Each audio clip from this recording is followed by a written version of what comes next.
Hello everyone, welcome back to my channel. It has been such a long time since I've done a wrap-up video. I haven't done one in 3 months. So this video will include my January, February, and March wrap-ups because I just didn't read that much in the beginning of the year because if you don't know, I got married in February, so January was super busy, February was super busy, and in March I did manage to read a lot more. So I read about 19 books in the last 3 months. Let me just count. 8, 9, 10, 11, 12, 13, 14, 15, 16, 17.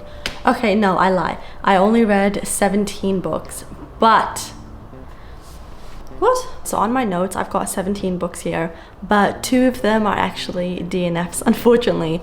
So I have only finished 15 books this year. We will get into it. Now, unfortunately, the books that I read in January, my memory of them, gone with the wind. Gone with the wind, especially because I was so busy and so hyper fixated on my wedding and like all the things that were going into it. The first few books I'll talk about, I'm so sorry, I'm not going to be delving into the plot too much because I genuinely kind of forgot, but I will give you my ratings and my memories of how I felt about the books, and I hope that's good enough. So we'll start off with a very popular book that had been blowing up all over BookTok, all over BookTube, and that book is Metal Slinger by Rachel Schneider. I ended up giving this book a 4-star. It was incredibly fun, it was super fast paced, and it does have like a plot twist at the end that I thought was really good, but at the same time I was still, I don't know, I know some people online have said, oh, if you go back you'll see some foreshadowing. To me, I just didn't feel like there was any foreshadowing. Nonetheless, that is not to say that this book is a bad book. This was such a fun book, such a great fantasy romance, but I do remember also feeling not very heavily connected to the male love interest at first. I completely forgot his name, but there was a point where I did connect to him and I really found him quite funny and he did charm me, but it did take some warming up to him because I wasn't charmed by him straight away. I recall like in the first 150 pages hoping that he wasn't the love interest and that there was going to be like a switch up in love interest. So that's kind of how I felt about him, but I did eventually end up liking him. And yeah, guys, I'm so sorry, I completely forgot what this book is about. Like, I recall some things. The world is divided into 2 kinds of people. The Allahas? Yeah, the Allahas and the something else. The other people are called the Kentas. So the Kentas all have like dark features, dark hair, and they're the more wealthy, higher society people. And the Allahas are the poor, sort of bottom of the food chain people in the society. And she is an Allaha. And the book starts off with them going to this market, this annual market that's held by the Kenta people. And that's really where the story kicks off from there. It was really fast paced. I recall being like on the edge of my seat, and I was never bored reading this book. But if you are wanting a quick, fun, fast paced fantasy romance, this definitely has it. But I do recall feeling slightly let down because I don't think it was as good as it was made out to be on BookTok, but that's just my opinion. So do with that what you will. And then next up, I read Half a Soul by Olivia Atwater. This is sort of like a cozy fantasy romance, and it's set in Regency England. This was a book that I was so excited to read and I had very high expectations for, and judging the back of it, I was like, oh my god, this is probably going to be a 5-star book for me. Like, it's right up my alley. It has all the elements that I really enjoy in a book. So essentially, our main female character, she has half a soul. When she was really young, she got cursed by this fairy, and basically with her having half a soul, she doesn't really feel emotions, really. Like, or if she does, they're very subdued. So she doesn't really get angry. She doesn't feel, I don't know, just kind of think of any big emotions. She doesn't really feel that. She's sort of like that. And so because she doesn't really feel fear or embarrassment, she is unfortunately very prone to scandal. And this is set in like the 1880s, I believe, like Regency England. She ends up meeting this man called Lord Sorcier. Is that his name? Yes. And she doesn't like him at first, obviously, like that, but she does eventually start falling in love. And that's really nice because with her having half a soul and not really being able to feel emotions, I think she was a bit like, am I ever going to be able to fall in love kind of thing. And the story was going really good up until like in about the 50% mark. The story changed to a different plot, different to the one that I sort of signed up for. And I just felt very bored, unfortunately. Like the book completely lost my interest. I did have to switch to the audiobook halfway through because I just did not feel like picking it up. And yeah, because I felt very bored and sort of indifferent to it, I did decide to give this book a 3-star. I would still recommend it. It's definitely like a cozy fantasy romance. Yeah, unfortunately, I was just really bored. That's really it. I just didn't... You know, when you're bored, you lose interest, you disconnect to the characters, and that's just what happened to me. So yeah, I'd still recommend it, but it sort of fell flat for me, unfortunately. And then the next one is unfortunately a DNF, and this is a book that I didn't realize I was going to DNF, considering how much I really enjoyed the first one. And that book is Glow of the Everflame by Penn Cole. This is the second book in the Kindred's Curse saga. The first book is Spark of the Everflame. Now, I loved Spark of the Everflame. I think I gave it a 4.5. I really, really enjoyed it. It was a book that I read very quickly. I think like in a day and a half, something like that. I was doing a reading challenge and I really enjoyed it. It was fun, it was fast-paced, good fantasy romance. But unfortunately, in the second book, I think I DNF'd it around the 70% mark. And that is me giving it a really good chance. It started off really good. The first like 15-20%, I was like, oh my God, I'm eating this book up, I am devouring it, I'm enjoying it so much. But I unfortunately really don't like the main character in this book.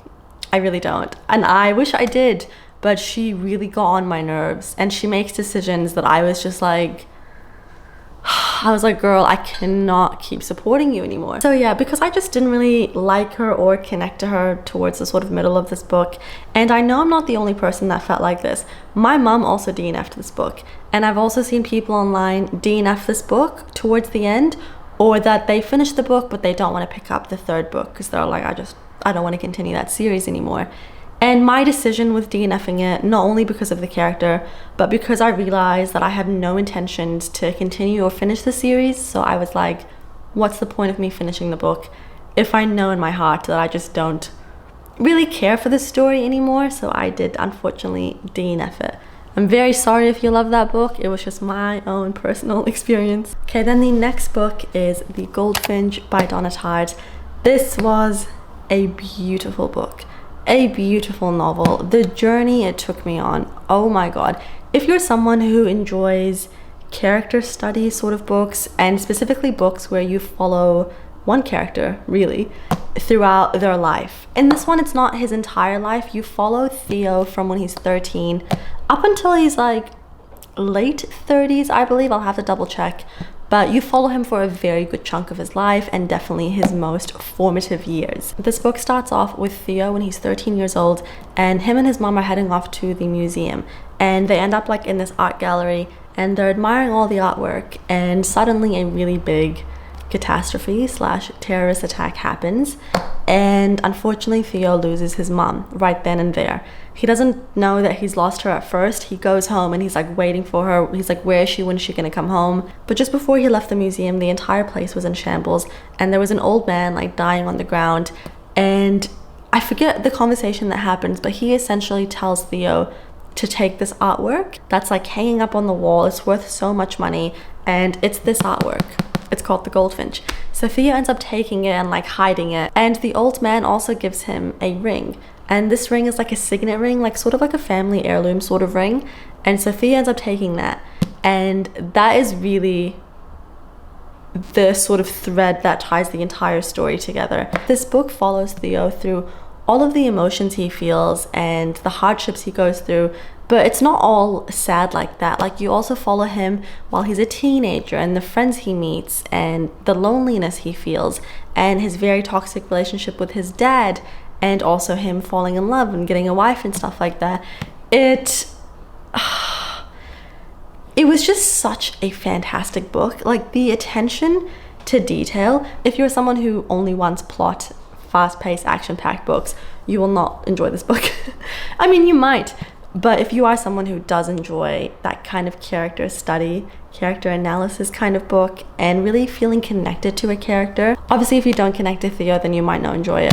But I personally really connected to Theo. I really cared for him. Every time I open up this book, I would just jump straight into Theo's head and his mind, and I just absolutely adored him. I really did. And he goes through very rough patches in his adulthood. He becomes addicted to drugs. Like, he goes through such a journey, and you really follow him through this journey. And yeah, when I finished this book, I was so sad because I was like, I feel like I've just lost a friend. I don't know, I just feel like I was following him for so long. This book is almost 1,000 pages, and it was definitely a masterpiece. I understand why it won. It won the Pulitzer Prize of Fiction 2014. And yeah, just honestly a phenomenal book. I highly recommend this book. And yeah, it wasn't a 5-star because it just didn't give me that 5-star feel, but it came so close. It's a 4.75, but yeah, honestly, phenomenal. Then I read The Maidens by Alex Michaelides, something like that. He is the same author that wrote The Silent Patient, and I loved The Silent Patient. I think that was the second thriller I'd ever read, and I devoured it. Now, The Maidens I really did enjoy, but the ending of it and like the sort of plot twist reveal, I don't know, it fell very flat for me, and I left that book feeling disappointed. It had a really cool premise. It was sort of like a dark academia psychological thriller, and they were studying Greek tragedy. There's a murder mystery that goes on, so it had a lot of components that I really enjoyed, but just the actual plot twist and even some of the pacing of the book, I don't know, it was just like, it was all right.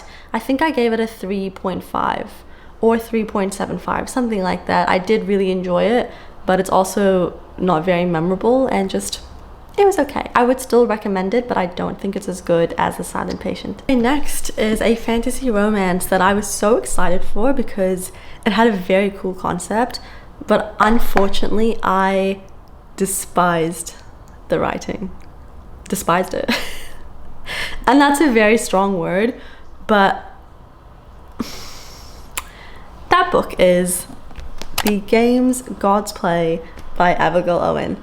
And I feel really mean saying that about the writing, and I'll explain why. Let me explain myself. So it's a fun fantasy romance, and it's one of those like tournament fantasy romances. I love me a tournament, which is also why I finished the book despite not liking the writing, because I was like, what's gonna happen? So if we're talking about the story and the tournament, I had fun. It was fun. But because unfortunately, I can be very picky with fantasy romance writing, or just writing in general, but specifically fantasy romance writing, I do get the ick quite easily, and I get cringed out easily. This writing honestly took the cake. I was just like, Now, the reason I thought I was gonna devour this book is because, first of all, I was like, yes, I love a tournament. The second aspect is that every 100 years, the Greek gods do this like deadly tournament with these mortals, and each god sort of picks like a, what's the word? Like a champion? What do they call it in here? What the hell is it called? I have no idea. But yeah, basically like they choose a champion. You know how in the Hunger Games you're like the champion or whatever of District 12? It's like that. So she gets picked by Hades, the god of death.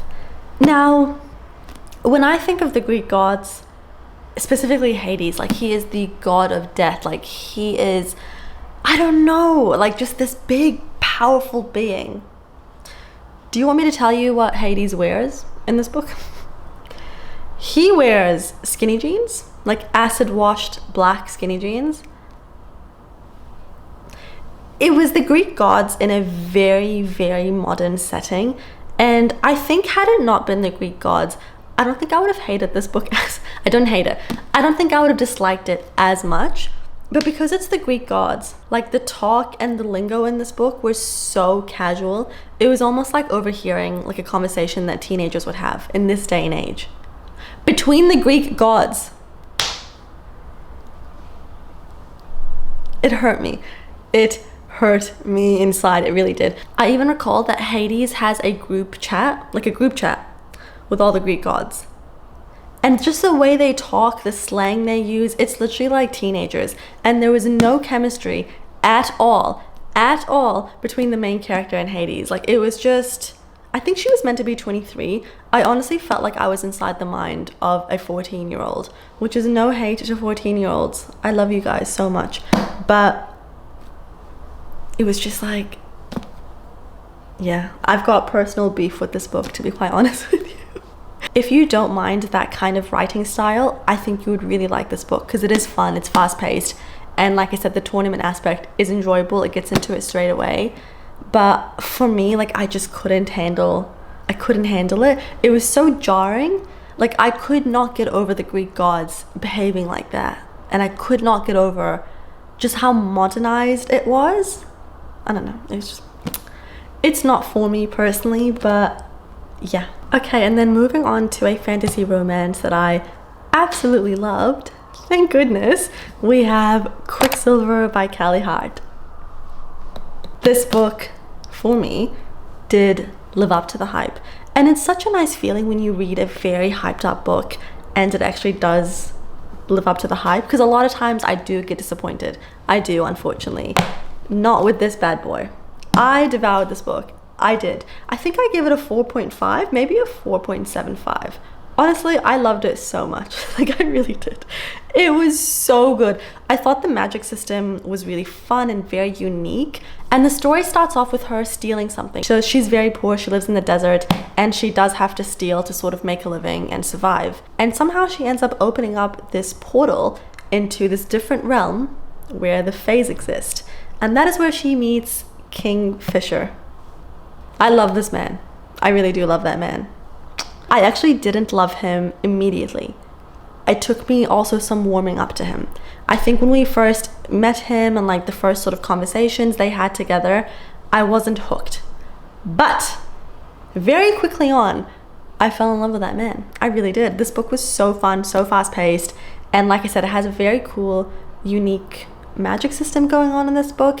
And that also felt like a breath of fresh air, just because sometimes fantasy romances can feel very like same old, same old. The only thing that I think would have made this a 5-star for me is if she stretched out that tension between them before like any of the sort of physical things happened, because the tension was so good and we just didn't get it for long enough. It sort of gets into them straight away. Not straight away, but like halfway through the book. I can't remember.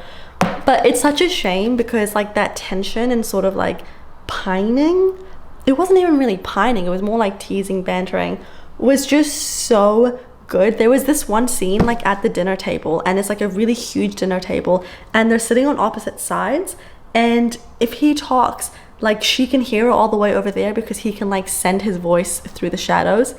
I forgot honestly how it worked, but he was sort of like bantering with her, and like honestly it was just so good, and I was loving that part, and I just wish that she stretched that out more. Honestly, I would have preferred if it was like stretched out until like this point because the tension is always the best part. Yeah, if that tension between them had gone on just a bit longer, this could have honestly been a 5-star for me because it was really that good, and I definitely highly recommend this book. All right, then I read Good Material by Dolly Alderton. Now all I'm gonna say about this book, now I've got a few things to say, but I have one really important thing to say, is that please do not ever let me read a book through the perspective of a 35-year-old white heterosexual male. And I'm saying that as a joke. So sorry, the police signs. But at the same time, being inside of his head, he was so whiny. And again, this is a joke, so if you do fall into that category of males I'm talking about, this is not about you. It's about him. It's about him.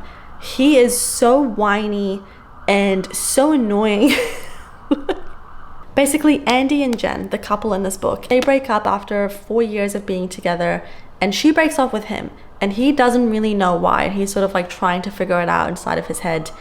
And you get glimpses of their relationship, like going back in time. It sort of goes back in time to present. And I was like, how do you not know why she broke up with you? I would have broke up with you as well, because he is honestly so insufferable, so whiny, and yeah. Oh, I really went for him. I really did go for him. But he had some charming traits, I guess, like in the beginning. He's essentially like a comedian, but not a famous one. Like he does some gigs here and there, and he really like prides himself on like being cool and different. And he sort of makes Jen feel bad for the fact that she's very like ambitious and has like a really solid career going for her. He's like, oh, like, I don't know. I just think I just didn't really like this man. Now, the saving grace for this book is that in the last 70 or so pages, you get Jen's perspective, which is the female's perspective, like talking about the breakup through her eyes and also kind of going over their relationship through her eyes. And that was the saving grace for me. I wish the entire book was through her perspective. This is a 3.25. I do think it had really good writing. It did make me laugh at some points, and I thought it was very like on the nose for some modern dating. So there was a lot of, yeah, like interesting things that happened in this book. It was funny and it also felt realistic. But yeah, I just honestly, that guy's perspective, and I think she did it intentionally. She did do it intentionally, because I think you are meant to read this book being like, how are you not understanding why she broke up with you? You are so insufferable. So yeah, this is a 3 to a 3.25 star. Up next, I read The Bell Jar by Sylvia Plath, and unfortunately with this book, I also didn't love it as much as I initially thought I was. So I think in the first like 30% of it, I was really enjoying this book. Now, I will just say that this was the book I read, like I think this was the last book I read before my wedding. So I think another thing that possibly happened is I was disconnected to it towards the sort of end, just because my mind was elsewhere. You know what I mean? So with this review, just bear in mind that I wasn't fully present at times reading this book, unfortunately. I was really engaged with it in the first like 60% of the book. I was writing and like underlining it. Not writing, I was annotating and underlining it. And then at the 60% mark, I did switch to the audiobook just because I was too busy to read. And maybe it was the audiobook, I don't know. I just felt disconnected to it, really. It was really interesting to see like 1950s society, and although a lot of things have changed, when I was reading the book, I was like, wow, really not much has actually changed internally. Like being in her perspective, especially towards the beginning, and even the way that the girls would interact with men and like just the world, really. I don't know, like it's been 80 years. No, it's been like 75 years since, and not that much has changed really, which is quite interesting to see. About the halfway point, the main character goes into like a psychiatry hospital, sort of like a mental hospital, and it jumps from like the first half of the story into that part of the story without really any explanation. Like it goes really fast into it, and I just felt that, I don't know, it was very jarring, like to go from that to that. I don't know, I just think I felt a little bit disconnected. I know for a lot of people this is their favorite book, they really connect with the main character. I unfortunately didn't, which is possibly why I felt the disconnect in the book. I still definitely recommend this book. I think the writing is really good, and it was really cool to see the fig tree analogy. I'm sure you've seen the fig tree analogy. Yeah, so in this page, when she talks about like when she thinks about her future and her life, she sees a fig tree and like all these branches coming out of it, and it's essentially her being like just seeing all these different versions of herself that she could see in the future. And it just had very insightful writing. It was really interesting to be inside of her head. I really did enjoy the writing, but I just unfortunately felt disconnected to the character towards the end, and because of that I felt kind of disconnected to the story. And yeah, but I still definitely do recommend this book. I've just put on my pajama pants because my jeans were very uncomfortable to sit in. And then I read The Favorites by Lane Fargo. This was such a phenomenal read.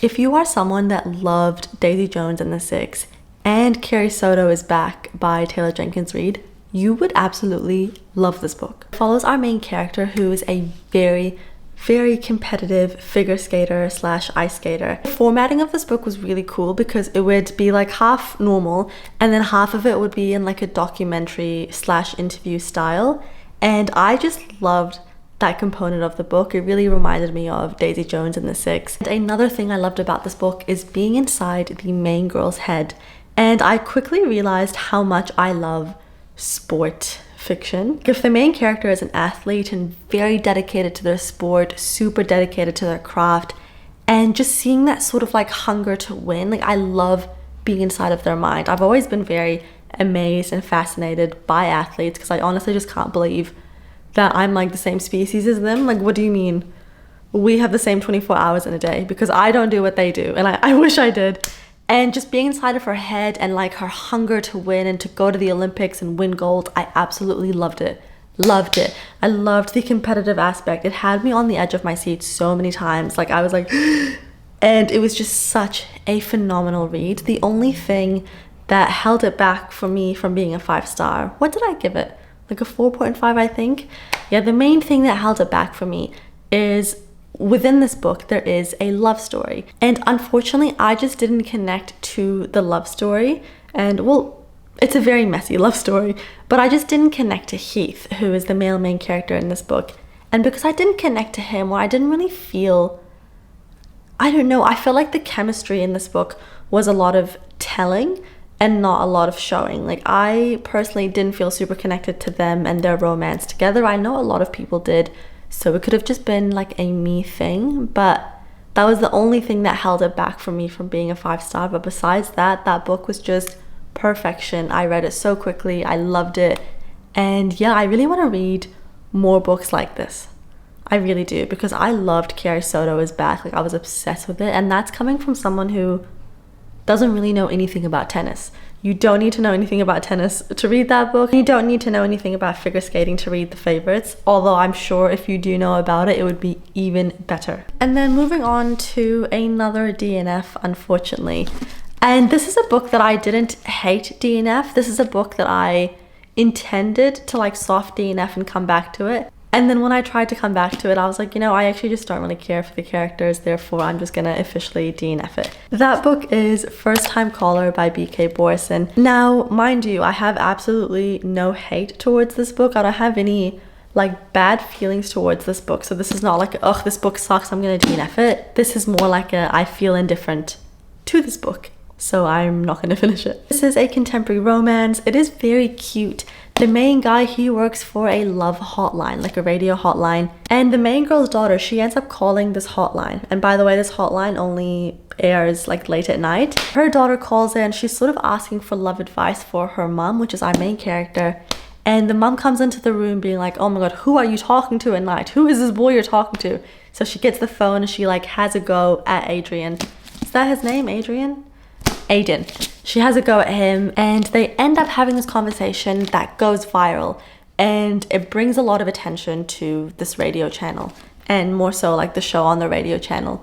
And then everyone's trying to find the perfect match for the main girl, but the main girl and the main guy obviously end up really liking each other. And I just unfortunately didn't love Aiden. Like I really didn't connect to him, and I didn't really care for him. I thought he was a little bit childish, to be quite honest, and the way that he handled emotions, like big emotions and the world, I don't know. He's not my guy. He is not my guy. I did like the main girl, Lucy. Is that her name? Yes, Lucy. I did like her, but I just didn't really care for the story, and it was a little bit too cheesy for my taste. I'm not normally into contemporary romance, so every now and then I find one that I love, but the majority of the time, I don't know, sometimes a bit too cheesy for me. This one unfortunately was too cheesy, but I think if you like this genre, you would really like this book. And then moving on to another book that I unfortunately did not enjoy, and it was a book that I had such high expectations for. That book is Trust by Hernan Diaz. This book was sold to me incorrectly, I believe. On the back of it, it basically tells you that it's about this Wall Street tycoon and his young wife, and they rise to the top of New York society, but this novelist is threatening to expose all their secrets. And I was like, oh my God, this is going to be a bit of a juicy book, like really interesting. I don't know, I just thought it was going to be a lot more interesting than it was. 50% of this book goes on mostly about the main man and his investments and his portfolio and his stocks and his bonds and anything finance related, you name it, it's in this book. And I'm talking great detail, mostly about the finance. Like the story at one point, gone. Now, at the same time, there's a hair in my mouth. Now, at the same time, this book had a very clever way of unfolding. And I'm not going to really tell you how it did it. If you want to read it, read it. If you're into finance, you'd really like this book. If you're not and that kind of stuff just doesn't interest you, you won't really like it. But at the same time, hear me out, It had such a cool, clever way of telling the story. It was broken up into 4 different parts. And really the whole theme of this book is about perspective and different perspectives, kind of, and seeing things through a different lens. And also just how some people perceive themselves compared to how they're actually being perceived. So I really like that part of the book. But the fact that like this whole middle part was like about his stocks and just like not even the story, it just bored me so much. So it's such a shame because I think had the story been different, like told in the same format with the 4 different kind of stories, but instead of being about finance, being about something a bit more interesting, then I would have really enjoyed it. But yeah, I think this is a solid 3-star book for me. And then, one of my favorite books I've read, we have Throne of the Fallen by Carrie Maniscalco.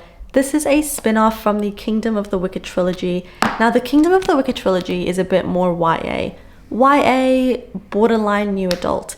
And it has a very cool premise. Essentially, it's about the 7 deadly princes of hell. In the Kingdom of the Wicked trilogy, you really only follow Wrath, but there's 7 brothers and each of them represent a different sin. And Envy was one of my favorite characters in the Kingdom of the Wicked trilogy. And this book came out, and this is a standalone. There is a second book that she's written, but this is basically like the story's wrapped up. So she's created this new interconnected standalone series following the characters from Kingdom of the Wicked. I hope I'm making sense.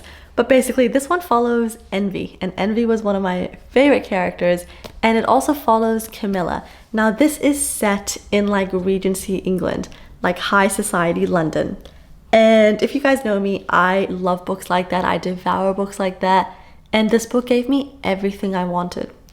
Absolutely everything I wanted. I guess besides yearning, like there's not a lot of like love in this book, like emotional love. There's definitely a lot more like spice and lust and pining, I guess, but not like romantic pining, but a lot of tension. And if you like books like that, you would honestly devour this book. Envy, I loved Envy. And Camilla, I loved her so much. She's so sharp, she's so witty. And I think I said in a previous video, she's such a badass, but not in the way that a lot of main female characters are in fantasy romance. Like she's not slaying people with her sword and stuff like that, but because she's so witty and like so sharp and intelligent, she just kills you with her words kind of situation. And yeah, I adored them. I loved the tension. I loved the setting. I loved the writing. The writing was so good in this book. Oh my god. I gave it a 4.5. The thing that would have made it a 5-star for me is if it was just a little bit more romantic. Like if there was that yearning, would have been fantastic. But nonetheless, this was such a good book, such a good fantasy romance, and so much fun. I forgot to mention that you actually don't have to read the Kingdom of the Wicked trilogy if you just want to read this. There's nothing that would confuse you if you don't read that series, but this would also spoil you for a lot of things in Kingdom of the Wicked. So if you do decide to read this without reading that series, just know that you would be spoiled for that series. But if you don't want to read that series, you don't have to. You could just read this. Right, and then moving on to a 5-star read for me, we have Yours Truly by Miss Abby Jimenez. This book was so good. It was so good. And I really liked the first book in this interconnected standalone series. So we have Part of Your World, Yours Truly, and then Just for the Summer. I really liked Part of Your World. I think I gave it like a 3.5 or a 3.75. I really enjoyed it. It made me giggle. It made me feel happy. It was just a really good book. And I knew that I wanted to continue the series. So I picked up this book a couple of months ago. And you guys, this book really does live up to the hype. I know a lot of people adore this book, and I understand why. Oh my god, it was so good. This book made me laugh. It made me cry.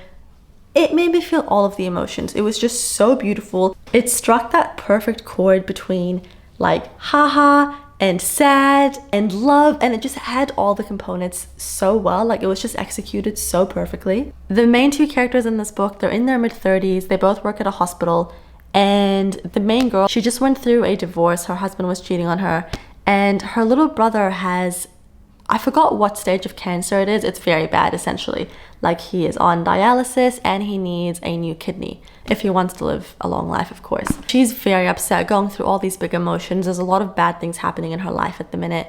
and a new surgeon comes to the hospital, and his name is Jacob, and he is the male main character in this book. I have never loved a main character more. I adore Jacob. I love that man. He is so different to your regular male main character in a book. He is not confident. He's not that outgoing, alpha type, super charming personality. He is very reserved and shy, and he has anxiety, but he is the most thoughtful, considerate, acts of service king. Like, I love this character. I wish I underlined this book. I'm really sad that I didn't, because it was so good. It had so many lines I loved, so many good things to it. Like, I definitely will be rereading this book maybe like in a year or something. I loved it. Honestly, I couldn't recommend this book enough. It was so good. It was just, yeah, perfect. And then I read Heavenly Bodies by Imani Aru. This had such a beautiful setting. Like, the visuals I was getting reading this book were absolutely stunning. This is a celestial fantasy romance that has so many like astrology, zodiac components in it, and I love astrology. I really do. And just being inside of this world was so magical. It was so beautiful. I thought the writing was gorgeous as well. And it was just such a unique setting, and definitely different to other fantasy romances I've read in terms of the setting. I have given this book a 4-star. This is definitely a solid 4-star romantasy. I have a couple of critiques with this book, minor critiques. The first one is the pacing. Like, this book is very fast-paced and it gets into things straight away. But because it gets into things very quickly, I feel like it lacks to explain the magic system very well. You also don't get, in my opinion, great character development, and just a lot of things feel rushed. I thought the ending of this book was very rushed, and I felt like there were some things thrown in there that, like, how do I explain myself? The magic system wasn't greatly explained. So there's something that happens towards the end that I feel like would have had a better impact if the magic system had more rules to it, or like, I don't know if I'm making sense. I really loved this book. It definitely was fantastic. It was beautiful, but there was just some things missing from it that would have made it a 5-star for me. I highly recommend this book. It's such a good book. And also, it's this girl's debut novel, which is crazy. I'm like, how is this the first book you wrote? It's so good for a debut, and it's just so good in general, but especially for a debut. Yeah, I definitely recommend it. A great fantasy romance, just with some things I feel like we should have elaborated a little bit more. And I feel like there were some parts of this book where it kind of felt like the author was like checking off tropes, if you know what I mean. Like, she would add like a training scene, or like the who did this to you, and she's like, okay, check. Do you know what I mean? But it's like that with so many new fantasy romances. Authors are trying to cater to BookTok, obviously, and because of that, sometimes you get a lot of repetitive scenes, but that's okay. It was still great, and like I said, I still definitely recommend it. Then we have The Teacher by Freida McFadden. I'm not going to talk about this too long. It's a psychological thriller set in a high school. I'm gonna give it a 3-star. It was good, it was fun, it was exactly what I needed. It got me out of a slump, which is what I needed. But with Freida McFadden, like, I really like how fast-paced and bingeable her books are, but her thrillers do feel like not very well written and very like popcorn thriller vibes, sort of like trash thrillers, if that makes sense. I feel like that's so mean saying that, but they're never amazing. But in saying that, that book was really fun because it did get me out of my slump, and I finished it in like a day and a half, and her books are perfect for that. So I definitely still recommend it if you are in a slump, but it wasn't anything memorable. I kind of forgot what happens in the book, to be honest. Okay, and then last but certainly not least, we have another 5-star book. And that book is And the Mountains Echoed by Khaled Hosseini. This is the same author that wrote A Thousand Splendid Suns and The Kite Runner. And this is the 3rd time I've given him a 5-star. I've only read 3 books by him, and all 3 have been a 5-star. So he has become a favorite author for me. This man knows how to write a book. He knows how to write a story. He is a master at storytelling. Oh my god. I can't even, you guys. If you are yet to read one of his books, you are truly missing out on an incredible reading experience, and also many emotions. This book was definitely different to his other books. This book follows multiple characters. You've got different point of views. Essentially, it all ties back to the same kind of story. It starts off with these two siblings, Abdullah and Fari. Fari or Pari? Pari. And he's her older brother, and he absolutely loves her. They are inseparable. They come from a very poor family, sort of like on the outskirts of Kabul in Afghanistan. And it starts off in 1950s. And essentially, Pari gets sold off. I think she's like 3 years old. She gets sold off to a wealthy family. And Abdullah, I think I called him Abdul by accident. Abdullah is absolutely devastated. He's so heartbroken. He had a feeling something bad was going to happen. This is like in the first 50 pages of the book. But then what happens throughout the book is it spans decades, like 60 or 70 years, and follows different characters from all across the different generations in different continents, all that connect to these characters. And each point of view, it almost feels like there's multiple short stories in this book. Like they're almost like their own story, but they all connect back to these characters. Each story had just like such an impact on me.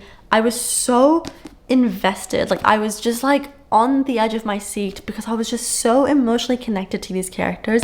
He has a way of making you care and connect to his characters. His characters are so well fleshed out. Like, you can just tell he really thinks about his characters and they just feel like real people. Oh my god, it's so good. This is the book that I most recently finished, so I'm still like on the high of this book because it was truly a phenomenal read. It's not as devastating as his other two books. It's a lot more subtle. Like the sadness is still very much there, but it's a lot more subtle. You honestly feel every emotion known to mankind when reading this book. It is so fantastic. I honestly could not recommend this book enough. I really couldn't. I do feel like this book isn't talked about as much as his other books, but if you're someone who, if you loved Beartown by Frederick Backman and sort of getting like the point of views of so many different people from different ages and just feeling so emotionally connected to them, you would love this book. Absolutely love it. It is honestly so fantastic. I wish I underlined it because the writing, the storytelling, I've said it so many times about him, but this man just knows how to write a story. I almost feel like I go into a bit of a reading slump when I finish one of his books because I'm like, how is anyone going to compare with his storytelling, with his characters, the way I get emotionally invested? Like, I'm just so good. So good. But yeah, that wraps up all of the books I've read in the last 3 months. I'm very sorry if this is a long video. I'm gonna edit it now, but it's looking like it's gonna be a long video. Thank you so much for watching my video. I really hope you guys enjoyed me yapping about these books. Let me know what you've read and if you've had any 5-star reads this year, and I will see you guys next time. Bye!